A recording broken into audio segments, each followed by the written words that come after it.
Some transfer windows are uneventful. Some transfer windows are mediocre. Some transfer windows are really busy. Which one will we have today on our transfer special and review of the season 2023-24? Let's find out.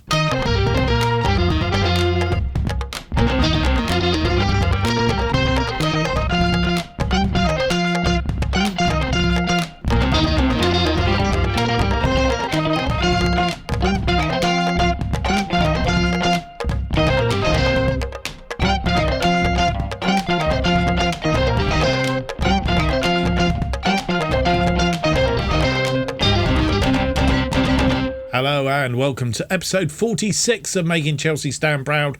My name is Mark, and on today's episode we have for you the season review of 2023-24 season and our transfer special. And as mentioned in the preamble, it'd be interesting to see whether we can splash some cash today. I think there's a definite need to do something in the side because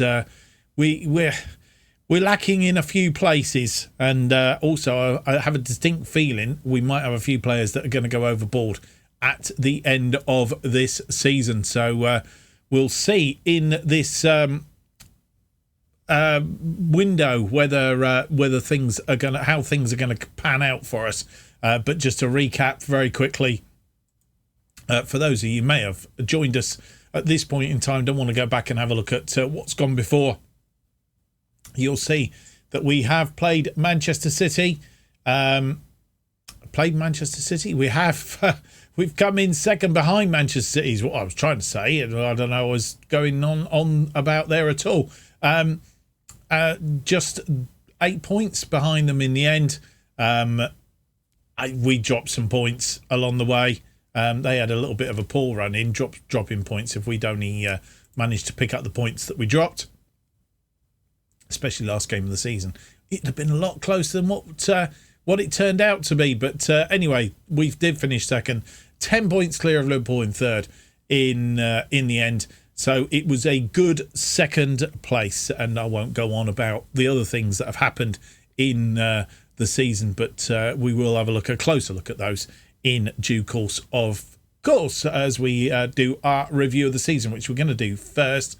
But I just thought it would be quite interesting while we're here, just have a look and see who's coming up into the Football League. Do we know, in fact? No, the playoff final still to play in the Sky Bet Championship. The final is against West Ham and Blackburn for that third and final place in the Premier League.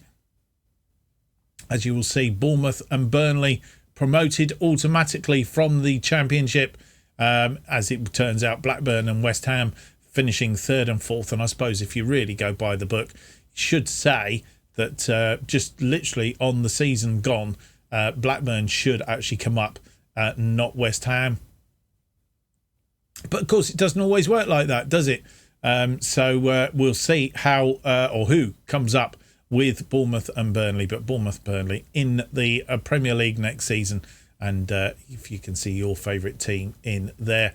And, of course, going down out of the Premier League, Crystal Palace, Leeds and Watford will be going down into the Championship for this coming season.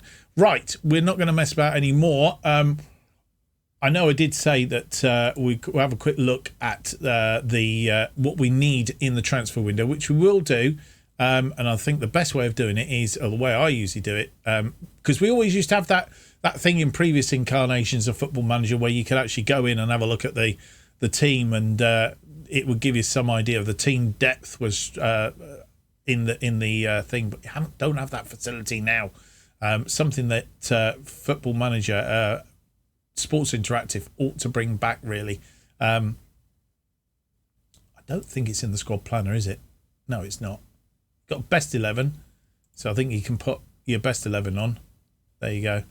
And you can think, but it used to be quite good to see who was underneath that. So comparison, I don't think that doesn't do any either. All positions, no. As I said, it doesn't give you that that infinite knowledge that you used to be able to look at, which was really good. So the only way to do it, in my mind, is you sort the ability. So your current ability, because potential's all very well, but your current ability is what your team are looking at right now. And straight away, you can have a look at the go down, and you can decide where your cutoff is. So in my case, anything below just 2 stars, unless, of course, they've got a bounty load of potential in there. I suppose the other way of doing it, if you're doing it this way, is trying to decipher which teams. Sort your potential out first, and then what you do is you come down, and anybody that's on the left-hand side, less than 2 stars, and effectively below a 3-star save, because I think we've got most of our things set up for 3-star. So less than a 3-star, so we're going up to about here.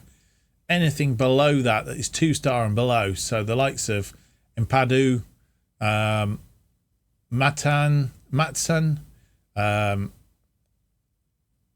Angerin, possibly Ruben Loftus-Cheek even, really doesn't fit into the side, and as you'll see, you can start to decipher. Ruben Loftus-Cheek, £150,000 a week as well, and even Pierre-Emerick Aubameyang, great player. He's been around a long while. He's an old man now, 34, £170,000 worth of wage he's taken up, and I'm sure we can offload him. 2-star current, 2-star potential. They're the sort of players that you need to move on to create the space in the side to move us forward, and that's what we'll be looking to do. But as I said, if you sort for current ability, and then you go into filter, get rid of all positions, and then you can start to have a look at your players in order. So as you see, Mendy and Kepa are 2 goalkeepers. Below that, nobody really any great ilks, albeit Sionia got potential. So I think we'll try and hang on to him if we can, because he will potentially come better than Mendy in the long run if it comes to fruition. And Remy Ralph isn't too bad. Everybody else, Lucas Bergstrom possibly, but as I say, everybody else really aren't doing it, and we could still get some money for Lucas Bergstrom if somebody's in for him. I'm not adverse to going, because he's not in the immediate pecking order. I do think with Mendy now 32, we do need another goalkeeper just to shore that up a little bit. And then as you go through, we can, I'm not going to spend lots of time on this, but you can actually start to have a look at defenders. And if we go left-sided defenders first, Ben Chilwell, Cucurella, Azpilicueta can play on either side. And then you start to come down to the players that Levi Colwill. He's got potential, so another one that we potentially want to hang on to. Everybody else, it's free reign, I think. There's nobody there that's sort of saying to me, we have reason to hang on to them long term. There's nobody there that's really sort of standing out as somebody that may come through, break into the main squad or whatever. Centrally, Declan Rice surprisingly is top of that list. Then Reece James, Cucurella, Fofana, who had an absolutely stupendous season, just gone. Kukabai, Azpilicueta, Garcia, and again drops away after that. I'd say Levi Colwill probably the only other one that might fit into the picture. So defensively, I'm not thinking we need somebody in defence. Possibly, I think we'll be all right there. Right side of defence now. This is where it starts to get tricky, because as you see, if we go below potential 3, Trevor Chalobah, he could break in, I suppose. We've only really got Reece James and Azpilicueta in on that side, so I'm thinking we definitely need a right back. So there's your first one, needing a right back as a minimum. Okay, we move from defenders, we go to defensive midfielders. Not that this is any great ilk, but defensive midfielders. We have Kante, Declan Rice, Chilwell, Reece James. As you say, we can come down to just below 3 for potential, and we've got absolute shed loads. No problem there at all. Don't need a defensive midfielder. Midfielders, if we go left-sided midfielders, in fact, let's just go midfielders in full because we don't tend to play them wide. Again, as you will see, if we go down to 3 potential as a minimum, there are a couple of players. Cesar Castaday and Chukwuemeka. Possibly they've got potential, as in Casadena. So some of these players we won't get rid of, but when you go down here, again, we've got an abundance of players that could play in that position down to Loftus-Cheek. And again, I don't think midfield, not really, unless anybody leaves. We'll, if somebody leaves, we'll replace, as long as they're better than what's going effectively, or the same as. So that's the midfielders. Attacking midfielders. Now this one's a little bit more contentious, I guess. We have Mason Mount, Raheem Sterling, Hudson-Odoi, Pulisic, who is leaving. He's out for transfer. He's going to Paris Saint-Germain on the 1st of July. We've also losing Callum Hudson-Odoi. We do have Otavio, but he's only a 3 and a 3. Victor Ruque, it's going to be a season or 2 before he comes through properly. He will be good. He could be a 4 to a 5-star. So we want to hang on to him. We've got a contract until 28, so we're all right. But again, after that, probably Brozier is okay. He's a 2-star now, potentially 3-star. Ronnie Stutter, he's low, but could come good, as is Castle Dean. So again, I think there's room for an extra right, especially with these two going. We will be Mason Mount, Raheem Sterling, Otavio. We're going to be a bit lack on that side, and rotation-wise and games-wise throughout the season, I think we want the cover. So there's your second one. It's right back, left. Was that a left wing or right wing? Hang on a minute. What did I filter that out as? That was left-sided attacking midfielder. Central midfielder attacking. Again, this isn't so bad. Again, we've got Pulisic and Hudson-Odoi going. You've got Kovacic, Mount, Havertz. Havertz tends to play up front. So again, it's potential that we want somebody in there. There are a few potentially will break through, but not this season coming, I don't think. So attacking midfield, central as well. That's 3 so far. Right-sided of midfield. Same thing applies, really. We've got Bob Bowes that can play out there. But again, I think it's a case of we need to. So across the attacking midfield, anybody in those areas. And then I think we've already said that we want an attacker. If we go for the attackers, yeah. We've got Havertz, we've got Raheem Sterling, we've got Barbosa, but take Havertz. If Havertz is injured or tired or whatever, we haven't really got anybody there at the moment. Lukaku, 350,000 a week. I know he's on the same money as Raheem Sterling, but I don't know. Maybe if he comes back off loan, if nobody else wants to take him on loan or buy him or whatever, then, you know, at the end of the day, we probably, if we are, I say stuck with him, if we've got him for a season or so, is he through to 2026, you know, I don't think he'll have done too bad. It will be too bad for us. Bearing in mind that he's been on loan at Inter for 2 seasons. He has been quite prolific, really. A goal every other game. 7.26 or 7.19. Yeah, I think that's pretty much says it all. Is that he could come in and do a job for us. And when you see that he's actually been at Inter,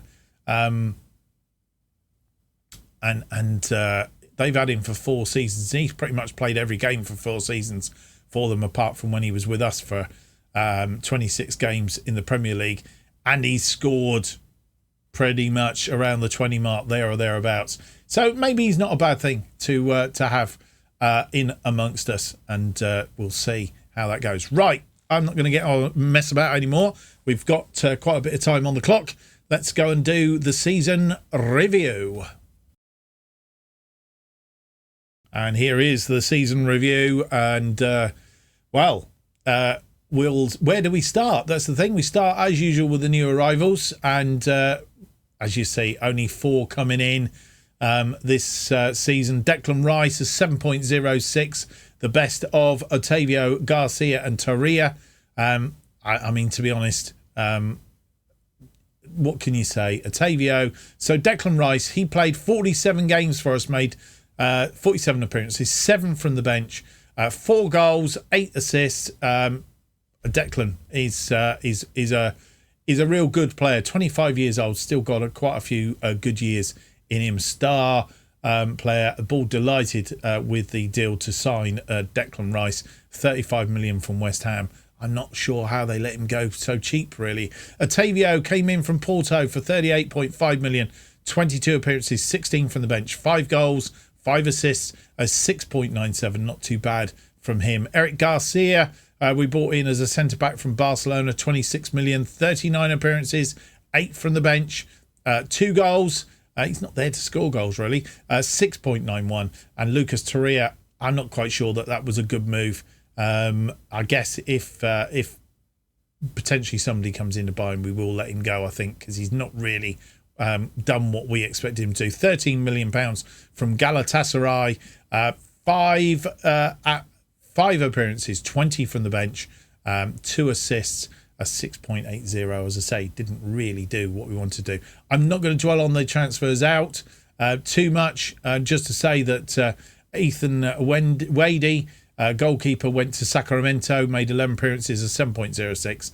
Malang Star went to Atletico Madrid for 12.75 million, 22 appearances, 3 from the bench, 1 goal, 1 assist, a 7.03. And Thiago Silva, 39-year-old centre-back, goodness me, is he still going? 10 appearances, 1 from the bench, 7.01. I don't think there's anybody else there of any note that really we need to be sort of like having a good old look at, because they've not really done the business as such. Loans out, I'm not going to touch them either because it's an absolute shed load. Having said that, though, 4 of the players having good loan spells, as we've already mentioned. Lukaku to Inter, of course, 41 appearances, 4 from the bench. 26 goals he scored for them, 3 assists, 7.34. Sunset Bell went to Cardiff, 39 appearances, 4 from the bench, 24 goals, 7.09. Danis Rattery, diminutive winger, went to Swindon, 17 appearances, 1 from the bench, 1 goal, 5 assists, 7.08. And Trevor Shalabar was on loan at Manchester United, 18 appearances, 1 substitute appearance, 1 goal, 1 assist, a 7.02. So that is what he did out on loan. Right, the season's results. The Premier League, we qualified for the Champions League, which is what the board expect us to do. Finished second. Average home attendance, 40,885. Top goal scorer for 25 goals in the Premier League, Kai Havertz. The board were pleased that the team qualified for UEFA. Excuse me. Sorry about that. I had to cut that bit out as I was having a bit of a coughing fit. I'm not sure why. As I was saying, the team qualified for the Champions League through their participation in the Premier League this season. I should have brought a drink down with me, and I have apologised for not doing so. We'll look at the table in a bit more depth in just a few moments. As it did start off, the season was very, very good for us. We were unbeaten in the first 4, then lost to Leicester and Manchester United towards the end of September, which wasn't good news, really. Threw us off kilter. And then, of course, we had a 3-0 win against Middlesbrough, but then lost 6-0, our biggest loss of the season, against Liverpool, of all people to lose against. But we did come straight back and wallop Brighton and Hove Albion, almost like we were really, really annoyed. And then we come back, as I say, with that. And then we had a reasonable run. From there on, we did okay, apart from the loss to Tottenham Hotspur, 2-1 in early December. But after that, I don't think we lost until the last day of the season. So from early December, what was that? 1, 2, 3, 4, 5, 6, 7, 8, 9, 10. Another 8-0 there. 11, 12, 13, 14, 15, 16, 17, 18, 19, 20, 21, 22, 23 games unbeaten up to the Fulham match, and then lost to Leicester City, which would have made it 24 games in the second half of the season. Absolutely. Really sort of melded us into that second place, and consistency was all of it.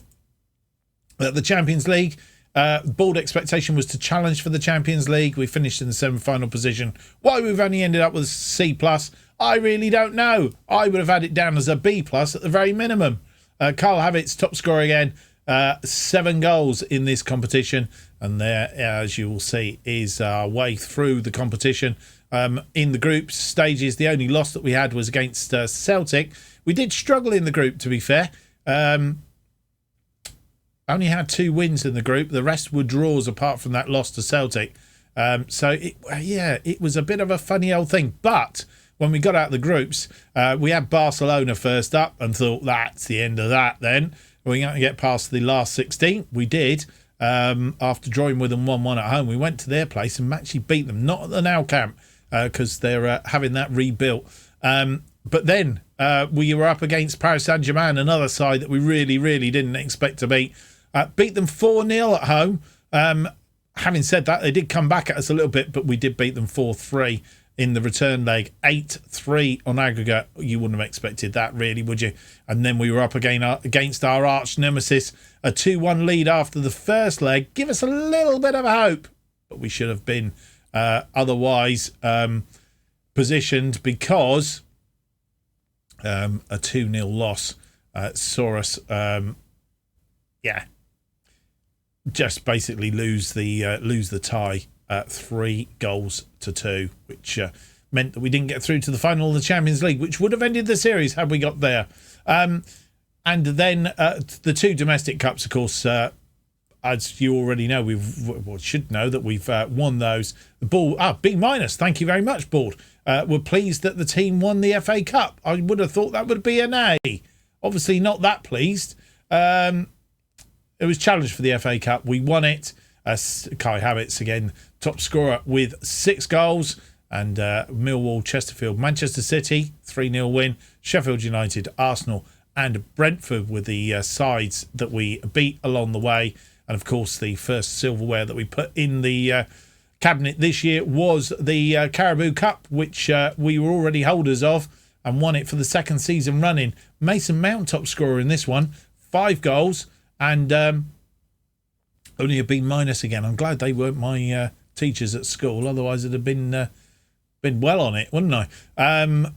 Beat Tottenham, Queen's Park Rangers, Manchester United on penalties. Lost to Newcastle United in the at St James Park in the away leg of the semi-final, but beat them 2-0 at home in the return. And then beat Manchester City 2-1 in the final at Wembley. To retain the Carabao Cup. Can we retain it for a 3rd season running? We'll have to wait to find out. Biggest win was that 8-0 win against Brighton, albeit we did have an 8-0 win against Watford as well, which you'll see there. A match to remember at the end of January. And the goal of the season was the goal, not my goal of the season. I think my goal of the season was the goal against Brentford, I think it was. But I think it was Mason Mount anyway, got that one. But he scored after 22 minutes in this one. Let's go and have a look at the goal of the season then. Where are we? Mason Mount, 22. Let's have a look at this goal.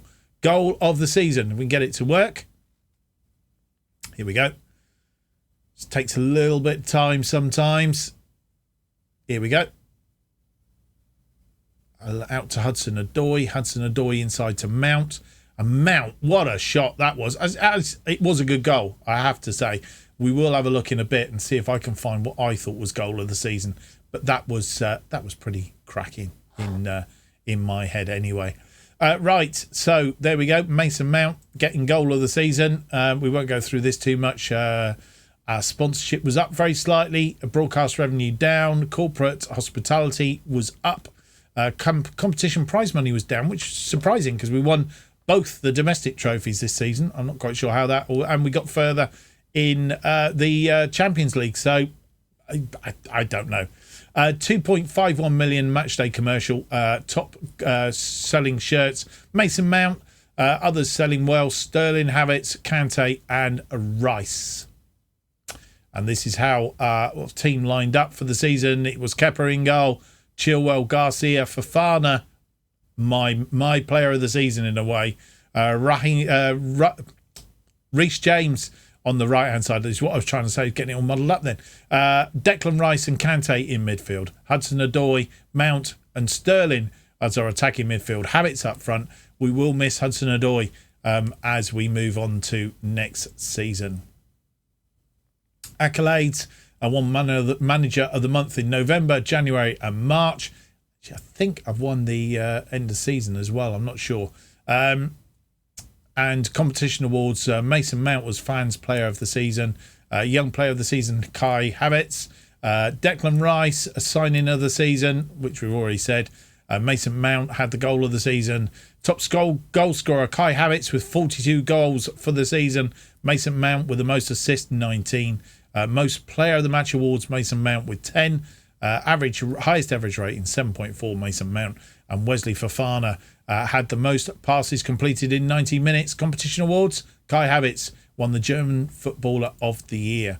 Record breakers, I will leave you to look at those. I'm not going to go through those. Pretty much all those goals this season were record breakers.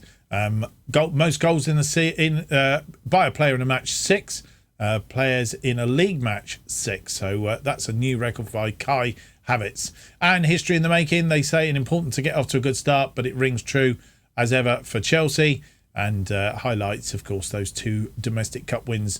And Ross Petrie of teamtalk.com said Chelsea set the tone early and were able to enjoy a good season as a result.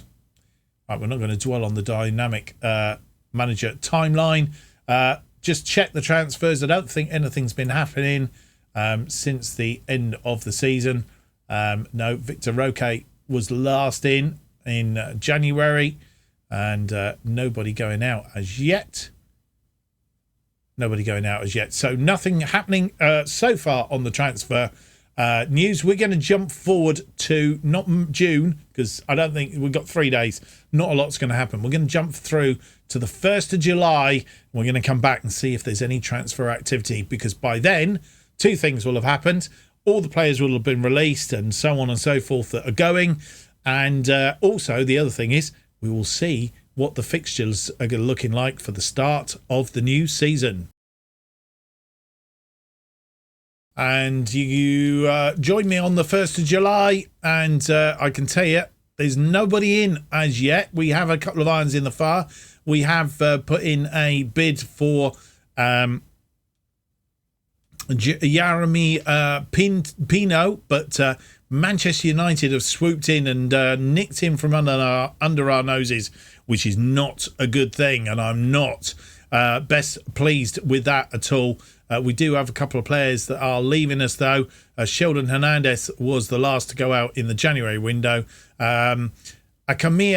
Travis Akamia has gone to Brentford for 300,000. Tyreek George has gone to Celtic for 250,000. Will be 400,000. Conor Gallagher has left us. He's probably the first big name leaving us. He wasn't happy, and we didn't want him to unbalance the team, so he's gone to Leicester for £30 million. So he's gone. And Faustino Ajurin has gone to Ipswich on loan for the season. It looked as at one time he might break into the side, and I think he ultimately may well do. But excuse me, Faustino, for now anyway, goes out on loan to Ipswich, and we have to make a decision whether we're going to keep him or not, because his contract runs out at the end of next season. So nobody in. I'm just going to switch this screen. We do have one player in as we switch to this. £43 million going up to £44 million. Oh, that wasn't supposed to happen. Let's do that one. That's better. Enzo Fernandez. He's come in He has joined us from Benfica. I think you saw that on there. We've paid a premium for him because he was bought from River Plate for 15.5 million. So I hope we haven't bought a bit of a thing. But as you'll see, the last 2 seasons, he's not made a lot of goals, but he's put in quite a few assists. 7.41 and 7.29. Confident that he might be able to do something for us. Or at least that's what we're hoping. As you'll see, his attributes, technicals are quite good. Techniques 16. He can score. His first touch is good. His dribbling's good. His physicals are fantastic. Balance, his stamina, his pace, his natural fitness.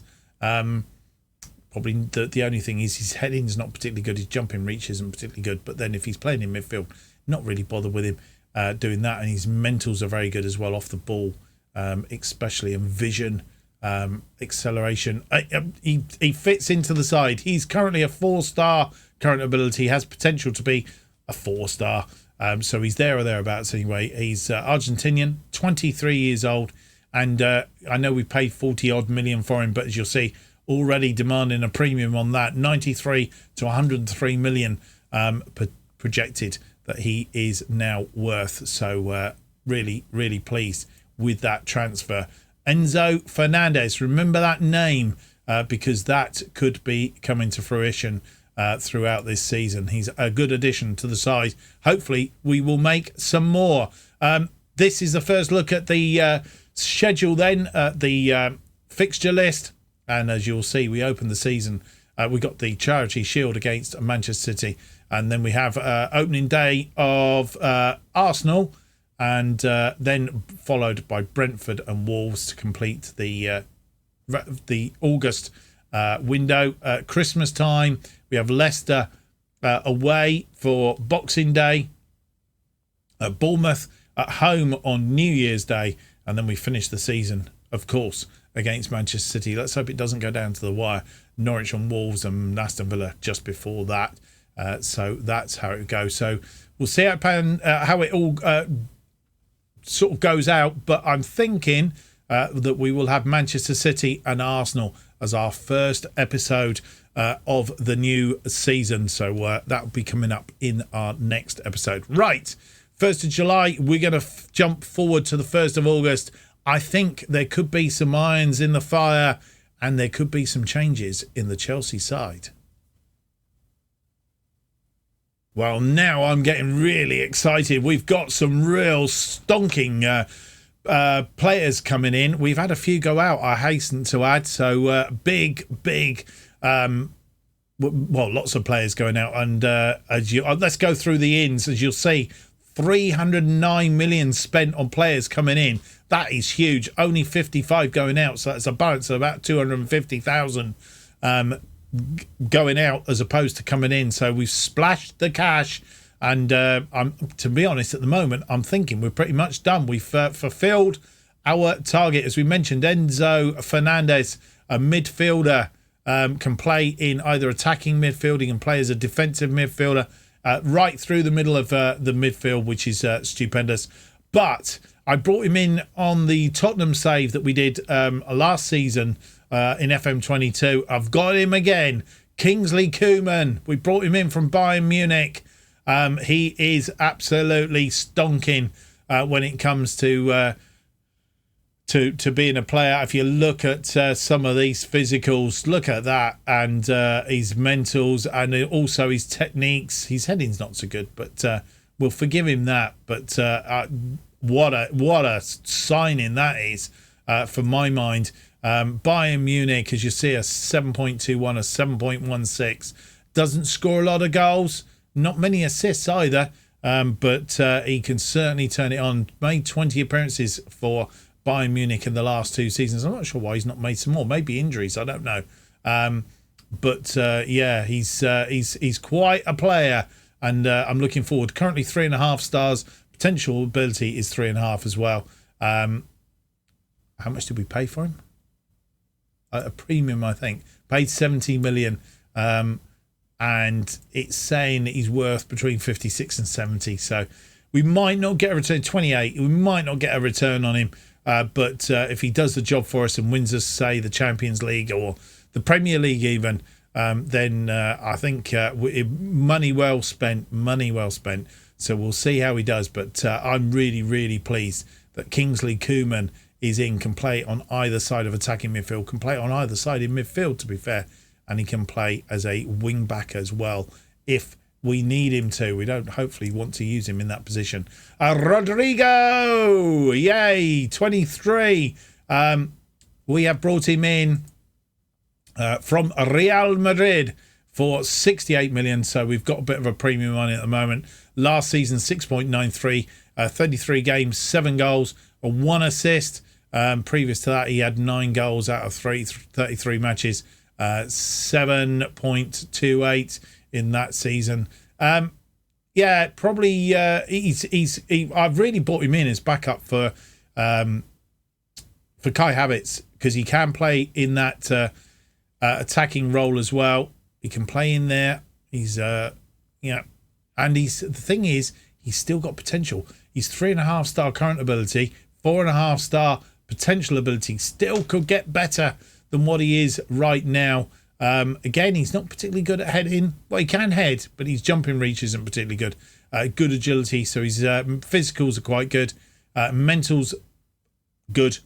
And his technicals are good as well, including finishing and first touch. So hopefully see some good stuff out of him this season. I have my fingers. I'm drooling at a couple of these players that we've brought in. Marco Karneshki has come in from Atalanta. He is the goalie that we wanted as backup for Mendy and Azpilicueta. Kepa, what am I on about? He's a little bit better than Kepa. He has 3-star current ability, 3-star potential ability. Not as good as Mendy, but he's certainly okay, and will be good as a third goalkeeper, especially if somebody comes in and snaps Mendy or Kepa off of us. Albeit if Mendy goes, I think we probably want somebody a little bit better. But made 38 appearances last season for Atalanta, only conceding 31. So he's not a bad purchase, I don't think. We've paid 2.5 million for him, and as you'll see, he's worth 7.8 to 10.5 million. So a good buy, a good goalkeeper. So that's goalkeeper, attacking midfielder, wide attacking midfielder, albeit not really can play in the middle, but he's probably not the best in the middle. We have bought in Jurgen Timber from Ajax.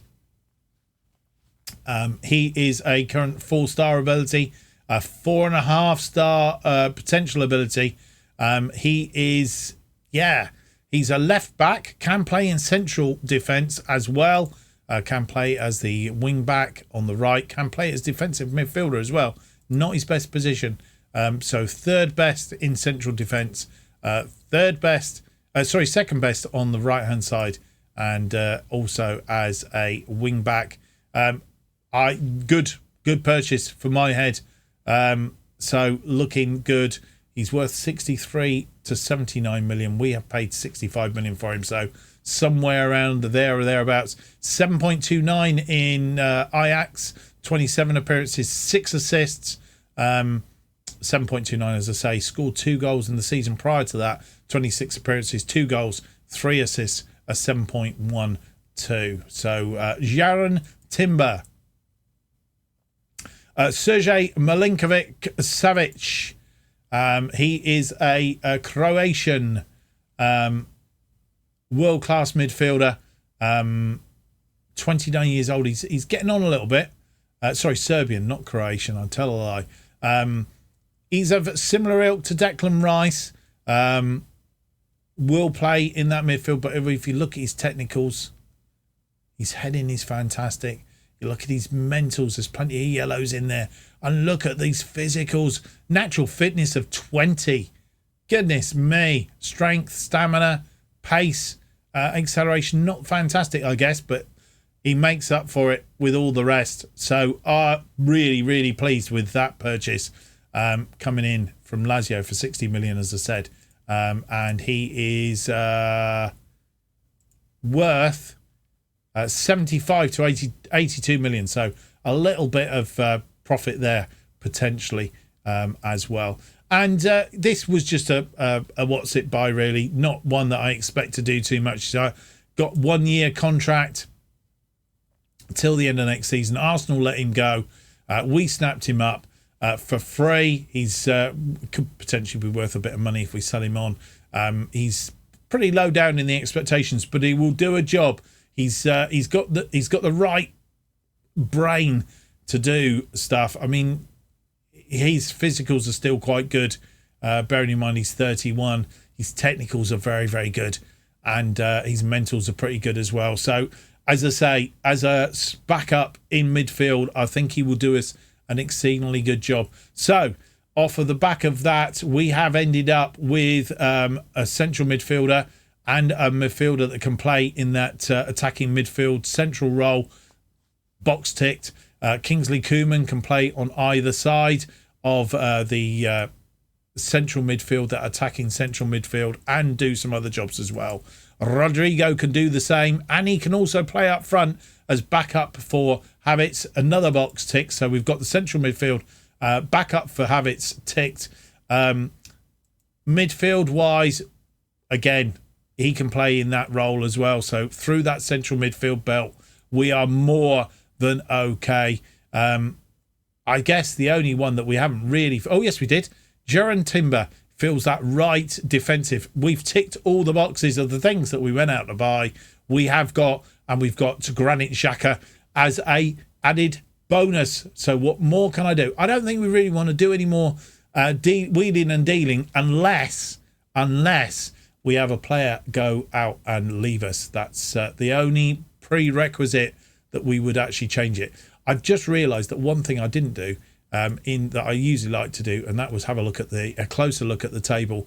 I won't go into this in too much great detail because we've already done it, really, of how the teams finished.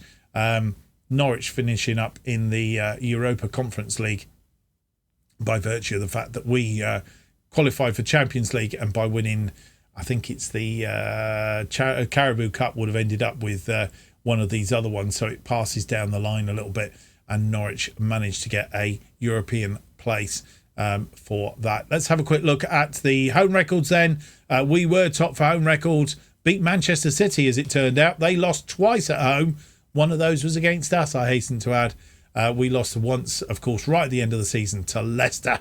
How annoying is that? At least I think it was against Leicester at the end of the season. I will check. So we only really 3 matches, in the first half of the season. This is, of course, 50 points. Manchester City and Liverpool getting 49 points from the first half of the season.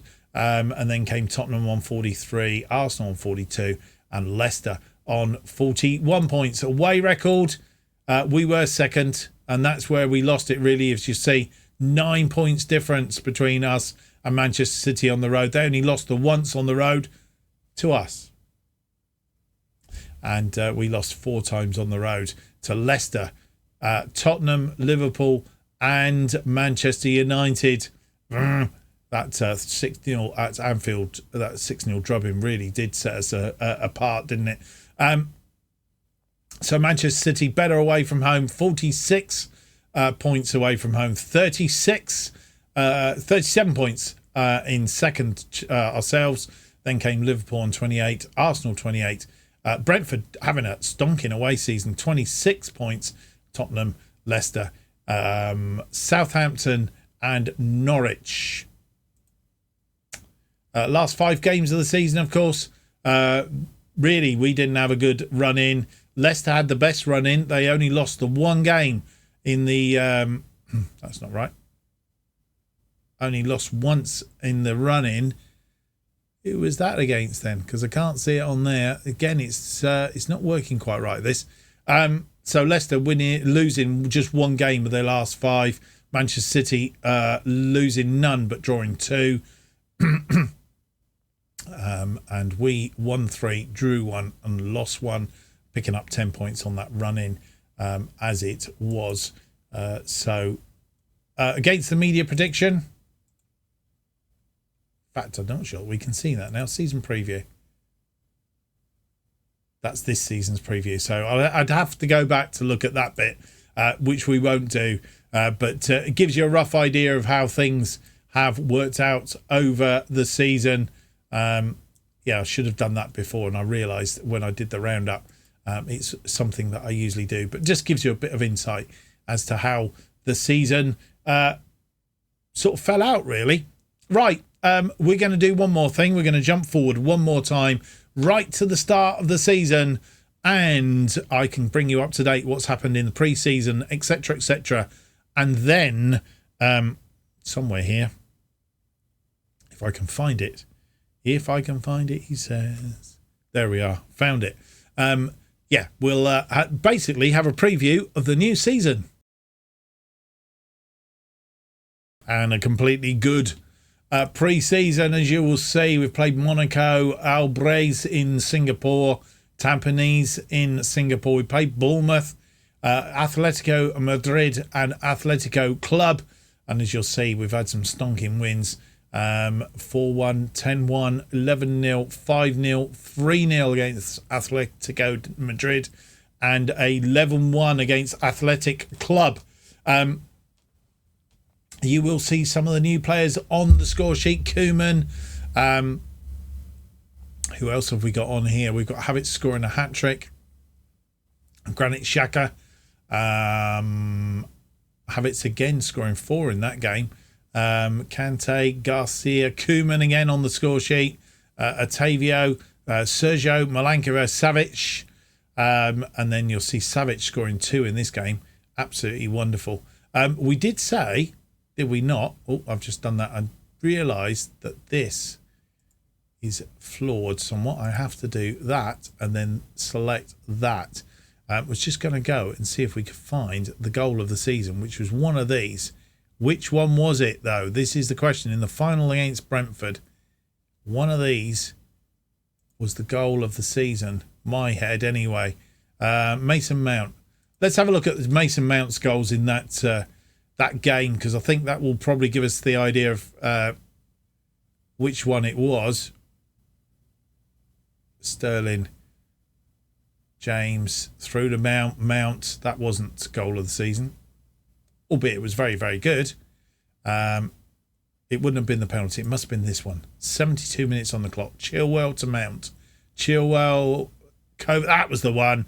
That, to my mind, was probably better than the one he scored before. But the one he scored before was very, very good. Very similar, but that is my goal of the season. Watch it one more time, because it is just absolute fantastic. Kovacic back to Mount. Mount just strikes it beautifully, and what a curl on that ball. My goal of the season, for sure. Right, well, that pretty much rounds it up. Apart from, we're going to have a very quick look at the season preview. The Media Dream 11, we do have 2 players in there. Reece James as the right back, Mason Mount in central midfield alongside Haaland, Salah, Diaz, De Bruyne, Silva, Laporte, Diaz and Alisson in goal, and Van Dijk, of course, in defence. We do have Mason Mount. Kai Havertz is also on the list of key players, but nobody else, interestingly. So I'm not sure. We'll see. Just interestingly, new managers Mikel Arteta is at Blackburn, Valverde is at Leicester, Thomason is at Middlesbrough, who joined from Blackburn, and Jose Mourinho has come from Roma and taken over at Newcastle. So all very interesting things. I've not still got that going round and round over there. We are 11-4 to win the thing, but the expectation is that Manchester City will win it yet again. 5-8 on 15-8 rather. Chelsea, Liverpool, Arsenal, Manchester United, Tottenham, Newcastle and Leicester expected to be the top 8. Going down, 2 of the promoted sides, Burnley and Blackburn, expected to go down. Middlesbrough expected to go with them. Of all the promoted sides, Bournemouth are the only side expected to stay up. So, we'll see how that really does happen as we go through the season. Right, We'll need to switch back, of course. Switch back to that screen. And we will come back for our next episode. It's going to be the FA Community Shield against Manchester City. Why wouldn't we show you Manchester City? Because we want to see and compare ourselves to. I know we did really well against them last season, but just want to see whether we can produce something special against Manchester City, especially at Wembley again. And then our opening day, which has been moved to the Friday. So I think we are the opening game of the season against Arsenal in the Premier League.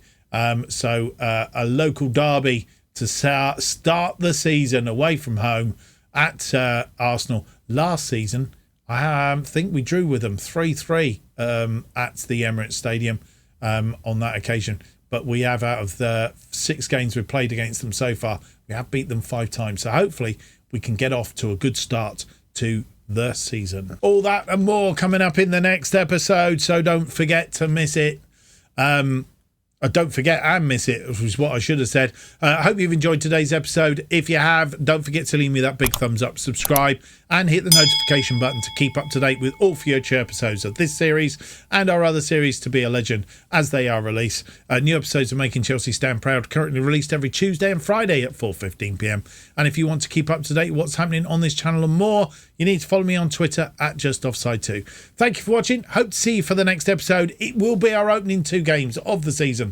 Manchester City in the Community Shield, and then an away game at the Emirates against Arsenal in the Premier League. And then we can see how well our new recruits are going to do for us.